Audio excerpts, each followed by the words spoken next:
Philémon et Baucis, une métamorphose d'Ovide. Une histoire de mime, illustrée par Chloé Alméras. La nuit était tombée sur la plaine et les oliviers. Dehors, le vent soulevait la poussière qui recouvrait le village. Tout au bout de la grande rue, un sentier pierreux serpentait à travers les vignes en direction de la montagne. Au bout de ce sentier, perdu dans la garrigue, se dressait une modeste bâtisse. C'est là qu'habitaient Philémon et Baucis. Philémon avait construit cette maison sans l'aide de personne, seul, avec ses bras et son courage, et surtout l'admiration de Baucis.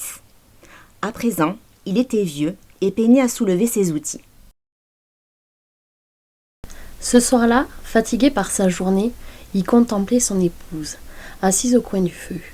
Baucis était aussi belle qu'au premier jour. Une boucle de cheveux gris s'était échappée de son fichu et dansait sur la peau blanche et fine de son cou. « Si tu devais faire un vœu, Baucis, que demanderais-tu ? Un palais, de la vaisselle d'or ?» Baucis sourit. Chaque soir, Philémon dressait la liste de toutes les choses qu'il ne posséderait jamais, et elle lui faisait toujours la même réponse. « Continuer à vivre à tes côtés.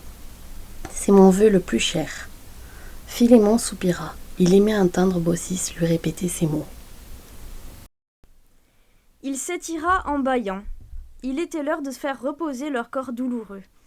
Dans le silence de la nuit, ils s'allongèrent côte à côte. Mais soudain, on frappa à la porte. Le cœur battant, Philémon et Baucis se relevèrent. Jamais personne n'était venu leur rendre visite. Qui aurait eu l'idée de se perdre dans cet endroit isolé, au milieu des pierres et des herbes folles ? Tremblant, Philémon ouvrit la porte. Sur le seuil se tenaient deux vagabonds, enveloppés dans leurs capes poussiéreuses. « Bonsoir à toi, dit le plus grand des deux. Nous venons de loin, et nous nous rendons plus loin encore. Nous cherchons un toit pour passer la nuit à l'abri du vent. Aucun villageois n'a accepté de nous laisser entrer. Nous accorderais-tu l'hospitalité pour cette nuit ?» Philémon distinguait à peine le visage des visiteurs. Seuls, leurs yeux brillaient étrangement. « Nous vous accueillons dans la pauvreté, mais vous êtes les bienvenus, répondit le vieillard, en laissant ses invités pénétrer dans la seule pièce de son foyer. La maison semblait soudain encore plus petite, avec ces deux étrangers installés devant le feu. Baucis s'empressa de sortir quelques olives, des figues et un pot de lait de chèvre. Éprouvés par leur périple, les deux hommes s'assirent à table sans se faire prier. À côté des vieillards si chétifs, ils ressemblaient à des géants. Philémon et Baucis étaient intimidés. Mais en entendant leurs invités raconter leur voyage dans des contrées éloignées, où les gens et leurs coutumes étaient autres, et où même les couleurs du ciel et de la terre étaient différentes, les deux vieux oublièrent leur gêne. « Et toi, Philémon, as-tu voyagé avant de t'installer ici ?» demanda l'un des deux hommes. « Jamais plus loin que ces arbres et ces montagnes dehors. Pourtant, j'ai vu 1000 paysages dans les yeux de mon épouse. Nous avons toujours vécu ici, quelques fruits, du soleil, et notre amour en suffit à nous combler. Mais vos verres sont vides, je vais aller chercher plus de lait. » « Ne bouge pas, Baucis, dit le plus jeune des deux géants, en posant sa main sur le bras de la vieille femme. Regarde plutôt dans le pot. » La cruche vide était désormais pleine de vin. Les deux vieux n'en crurent pas leurs yeux. « Viens, chuchota Philémon à son épouse. Nous n'avons plus rien à leur offrir. Il faut tuer la poule pour accompagner le vin. » Ils sortirent donc dans la cour pour attraper la poule. Mais l'animal, sentant son heure venue, refusait de se laisser prendre et se réfugia sur le toit de la maison. À bout de souffle, les vieillards durent se résoudre à la laisser vivre.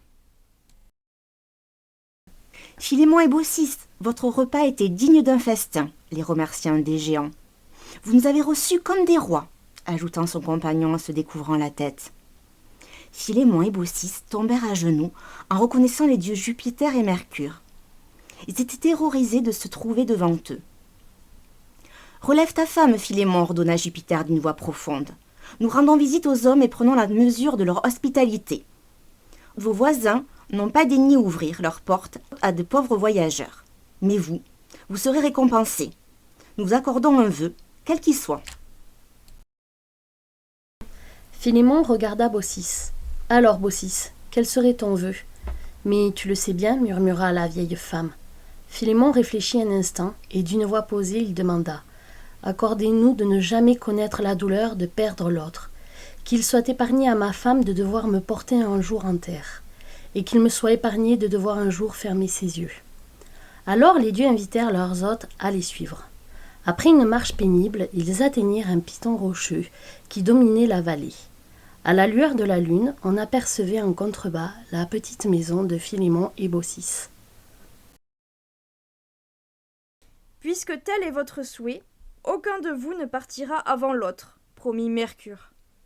En attendant cet instant, vous serez les gardiens de mon temple, et vous accueillerez tous les voyageurs de passage. » Sur ces mots, la terre se mit à trembler, et le tonnerre déchira le ciel. Les deux vieillards s'accrochèrent désespérément l'un à l'autre. Lorsque le calme revint, les dieux avaient disparu. Mais tout en bas, à la place de la petite maison, s'élevait un temple de marbre. Alors, pour obéir aux dieux, Philémon et Baucis devinrent les gardiens du temple. Étaient-ils plus heureux de vivre dans un palais ? Nul ne le sait. Mais au cours des années qui suivirent, ils accomplirent leurs tâches avec dévotion et accueillirent avec bonté tous ceux qui demandaient l'hospitalité. Un soir d'été, Baucis s'éloigna de quelques pas pour contempler le feu des rayons du soleil sur le marbre du temple. Lasse, elle s'assit sur une grosse pierre où la rejoignit bientôt Philémon. « Je suis épuisée ce soir, dit-elle. » Tandis qu'elle dénouait son fichu, Philémon observa avec émotion la boucle de cheveux gris qui dansait dans son cou, et c'est alors qu'il remarqua une petite feuille, perdue dans la chevelure de sa bien-aimée. « Attends, Baucis, ne bouge pas. » Et délicatement, comme une caresse, il passa les doigts dans sa chevelure. Mais au lieu de retirer la feuille, il en découvrit soudain une autre, puis une autre. Surpris, il voulut en cueillir une pour la montrer à Baucis, mais il ne pouvait plus bouger. Ses doigts étaient figés, entrelacés dans les boucles de sa femme. « Baucis, dit-il doucement pour attirer son attention, regarde !»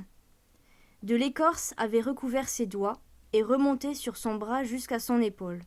« Comme c'est beau !» s'exclama Baucis en posant sa main sur la joue de Philémon, qui, elle aussi, se couvrit d'écorce. Bientôt, la chevelure de Baucis disparut sous un abondant feuillage, et tandis que l'écorce enveloppait les époux dans un même tronc, les liant à jamais ensemble, tous deux sentirent une sève nouvelle réchauffer leur corps. « Adieu, mon épouse, » murmura Philémon. « Adieu, mon époux, » répondit Baucis. Tout au bout d'un sentier pierreux qui serpente à travers les vignes, on trouve les vestiges d'un temple en ruine. Non loin de là, un arbre trône vigoureux étend ses branches qui s'entrelacent à l'infini. Les jours où le vent agite les feuilles comme une caresse, c'est un endroit parfait pour les voyageurs qui veulent se reposer en contemplant les plaines et les oliviers.